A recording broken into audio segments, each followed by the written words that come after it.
is to frame the discussion of our current struggle for liberty in the broadest possible terms, which means not just from a historical context, but one that is even cosmic, of course, as a pastor. And I want to start, though, with some history. When the Soviet Union was dismantled in 1991, and the Iron Curtain finally lifted, Eastern Europeans jubilantly celebrated the freedoms they had long been denied. However, some of these first liberties to be exercised in these formerly communist countries were indulgences in pornography and prostitution and drug abuse and organized crime. And so the question I want you to ask yourselves this morning, or at least one of the questions, is this what true freedom consists in? Having the opportunity to give full vent to your most debauched desires. In other words, is self-destruction where freedom from tyranny is supposed to end? Most of us, I assume, would reject such liberation, viewing it to be what it really is, just the replacement of one form of bondage for another. Amen. Yet it forces upon us the truth that freedom is of more than one kind. Negative freedom, the one that's most bantered about, is a freedom from tyranny, freedom from the arbitrary exercise of authority. Yes. But notice there's a second kind of freedom, one which is intrinsically linked to the first, a positive view of freedom, which is not a freedom from some oppressive restriction, but a freedom to a higher level of being. This is the freedom of self-mastery, the freedom of human flourishing. This is the freedom of virtue.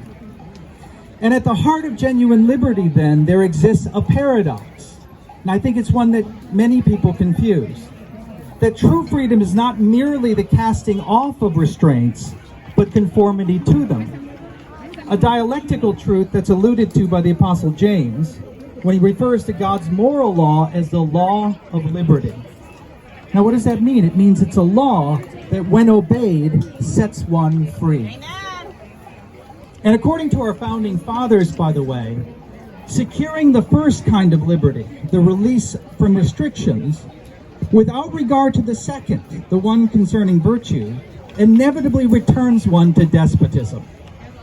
So if you supplicate our Creator to stem the tide of the attending subjugation which has come upon us, this enslaving ideology that is taking over our nation, with the intent of using your freedom as an opportunity for the flesh, as an opportunity to sin, then notice possibly the worst thing that God could do is honor your request, to answer your prayer. For not only would it be a waste to do so, because you would just be enslaved again, but it would quicken your self-destruction. Better to live in tyranny and preserve your soul, in other words, than live free and lose it. And so here's the preliminary question that we have to address as people of faith before filing any divine petitions, and it's this: are we fit for freedom? Amen. Are we ready to bear the responsibility which accompanies such a profound gift? Amen. Or will we once again squander our birthright on frivolous pursuits as the prodigal son did?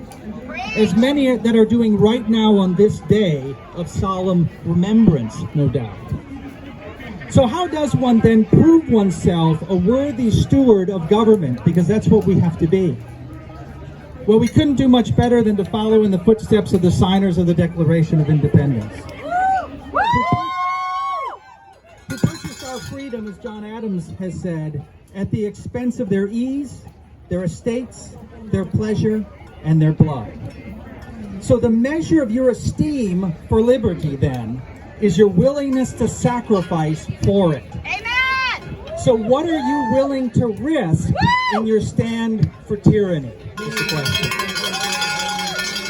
Let me conclude with this. Even if all of our libertarian dreams come true, okay, our hearts will still long for liberty. It won't be enough.